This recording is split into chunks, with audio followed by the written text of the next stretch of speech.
করে, সেটা মুসলমানদের অবদান।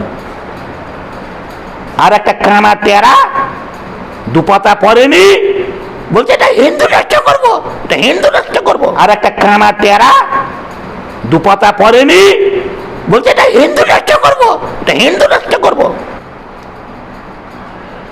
বাংলাদেশের উপরে বাংলাদেশিরা আমাদের আপন নয়, কেননা আমরা এই দেশের মুসলমান। বাংলাদেশে গেলে আমার সেখানে ইজ্জত থাকবে না। আমি ভারতবর্ষের মুসলমান, আমি ভারতবাসী, আমি আমার দেশের গুণগান গাইব, আমার দেশের পক্ষে কথা বলবো। কিন্তু আজ একটা কথা আপনাদের জেনে রাখা ভালো, বাংলাদেশের জনগণ যে অত্যাচারিত, কে বলছেন অত্যাচারী প্রধানমন্ত্রীকে তাড়িয়ে দিল, শেখ হাসিনাকে তাড়িয়ে দিল। আর এখানে নরেন্দ্র মোদী এখন নিজের সাথী হিসাবে তাকে সাদরে গ্রহণ করলেন। তাসলিমা নাসরিনকে আজকের মাননীয় মুখ্যমন্ত্রী জি সম্মান করে শ্রদ্ধা করে তাকে বাংলার মাটিতে নিয়ে এলেন। আর কিছু মানুষ যারা অভাবের তাড়নায় ক্ষুধায় জর্জরিত অবস্থায় এদেশে কাজের সন্ধানে এসে হয়তো এদেশেই থেকে গেছে, এই দেশে থেকে গেছে গরিব মানুষ। আমার দেশে আমার চোখের দেখা রোডের জায়গায় বাস করে, ভিক্ষাবৃত্তি করে, এখানেও মানুষকে বাংলাদেশি বলে, যারা 40 বছর ধরে এখানে বসবাস করেছে, তাদের ভোটের ছবি আছে, ভোটের কার্ড আছে, আধার কার্ড আছে, প্যান কার্ড আছে, রেশন কার্ড আছে, সব আছে। আরে ওইভাবে তো হাজারো শরণার্থী হিন্দুদের রয়েছে, নেই?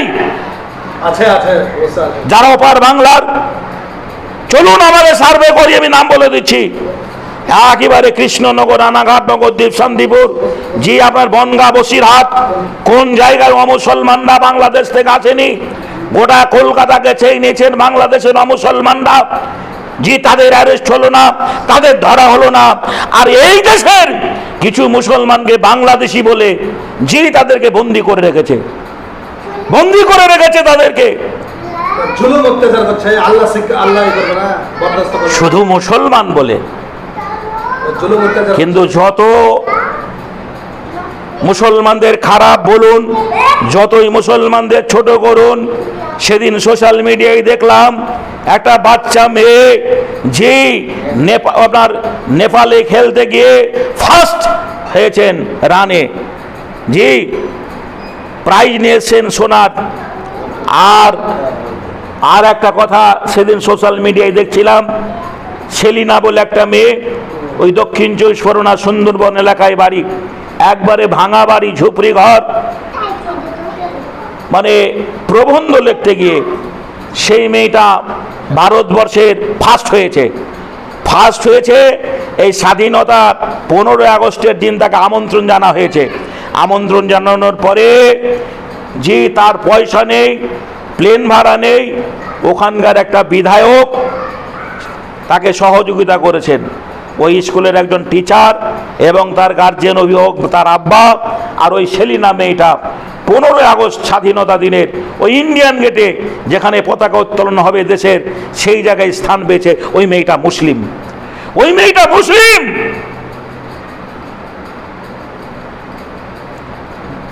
ভারতবর্ষের মাটিতে আজও মুসলমানদের অবদান রয়েছে, আজও মুসলমানদের অবদান রয়েছে।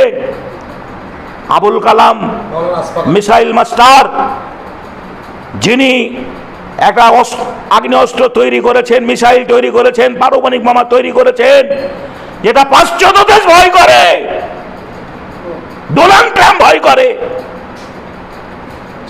সেটা মুসলমানদের অবদান।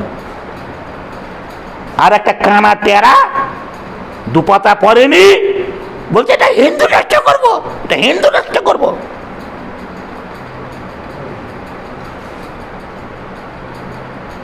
সেকুলার ভারতবর্ষ,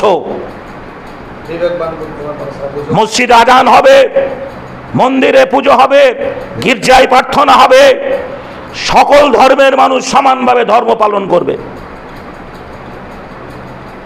আর দুদিন ক্ষমতায় আসার পরে সংখ্যালঘু এরিয়ায়, যে সমস্ত এরিয়ায় মুসলমানরা গরিব, সংখ্যায় অল্প, তাদের মাইক নামানো হচ্ছে, তাদের মাইক নামানো হয়েছে।